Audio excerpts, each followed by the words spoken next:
आज की इस बज़म के कन्वीनियर और मुंतज़िम मोहतरम जनाब कारी साजिद अब्दुल्ला साहब बहुत ही खूबसूरत आवाज़ में लबो लहजा में आपके सामने तिलावत कलाम इलाही सुना रहे थे।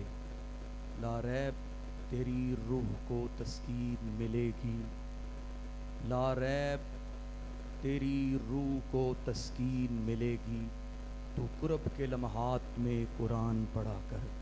हज़रात, इस बज़म को आगे बढ़ाते हुए मैं अपने मेहमानान को मधु किए चलता जब जाऊँगा। आपने नमाज इशा अदा की। उस्तादुल उलमा उस्तादुल कुर्रा मोहतरम जनाब कारी मोहम्मद रियाज़ अज़ीज़ी साहब, जिन्होंने बहुत ही खूबसूरत आवाज़ में एक अरसा के बाद हज़रत की आवाज़ सुनी है। अल्लाह करीम ने सेहत वाली ईमान वाली लंबी उम्र अता फ़रमाए। यहाँ बुज़ुर्ग कह रहे थे कि हज़रत से हमने और आयात भी सुननी है, तो यकीनन आज की बज़म के जो मेहमान ख़ास हैं वो हज़रत कारी साहब ही हैं। अल्लाह पाक इनको जज़ाए खैर अता फ़रमाए। तो मोहतरम कारी रियाज़ अहमद अज़ीज़ी साहब उनके शागिर्द रशीद हैं। वैसे तो कारी साहब के शागिर्दों की लंबी साफ़ है यहाँ, मैं ख़ुद उनका शागिर्द हूँ। तो मैं मुल्तमिस हूँ कारी तलहा अज़ीज़ी साहब से वो तशरीफ़ लाएँ और मुख्तसर वक्त में तिलावत कलाम हमीद आपके सामने सुनाते हैं।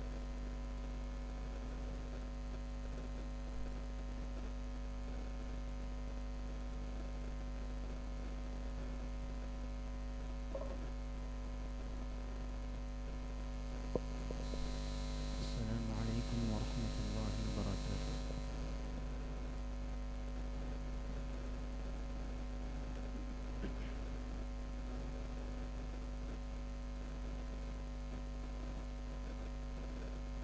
أعوذ بالله من الشيطان الرجيم. بسم الله الرحمن الرحيم.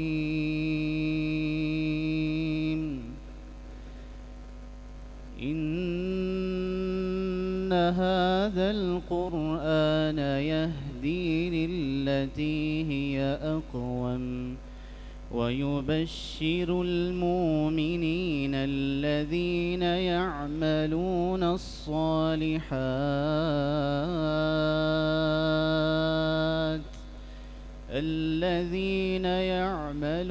الصالحات أن لهم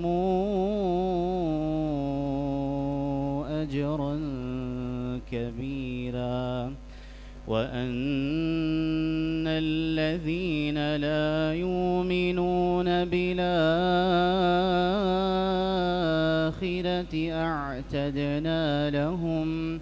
أعتدنا لهم عذابا أليما. ويدعو الإنسان بالشر دعاءه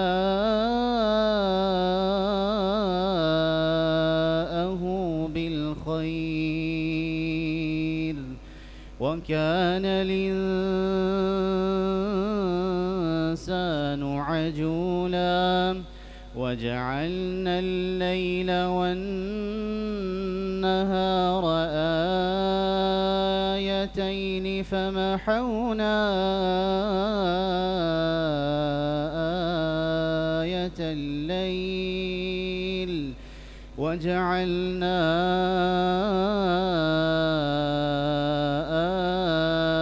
آية النهار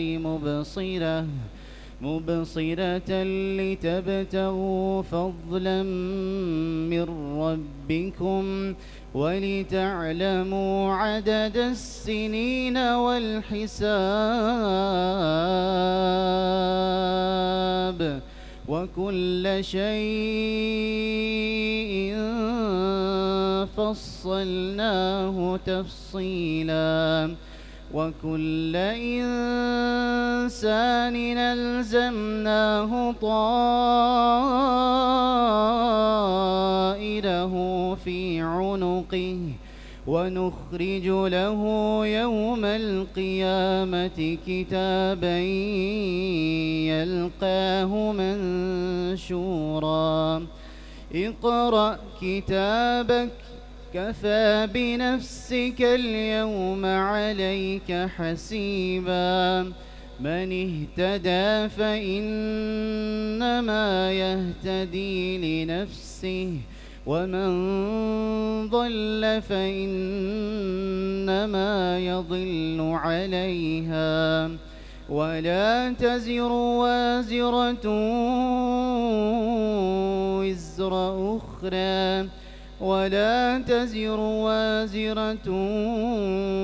وزر أخرى وما كنا معذبين حتى نبعث رسولا. بسم الله الرحمن الرحيم. إن للمتقين مفازا حدائق وأعنابا وكواعب أترابا وكأسا دهاقا لا يسمعون فيها لغوا ولا كذابا جزاء من ربك عطاء حسابا رب السماوات والأرض وما بينهما الرحمن لا يملكون منه خطابا يوم يقوم الروح والملائكة صفا لا يتكلمون إلا من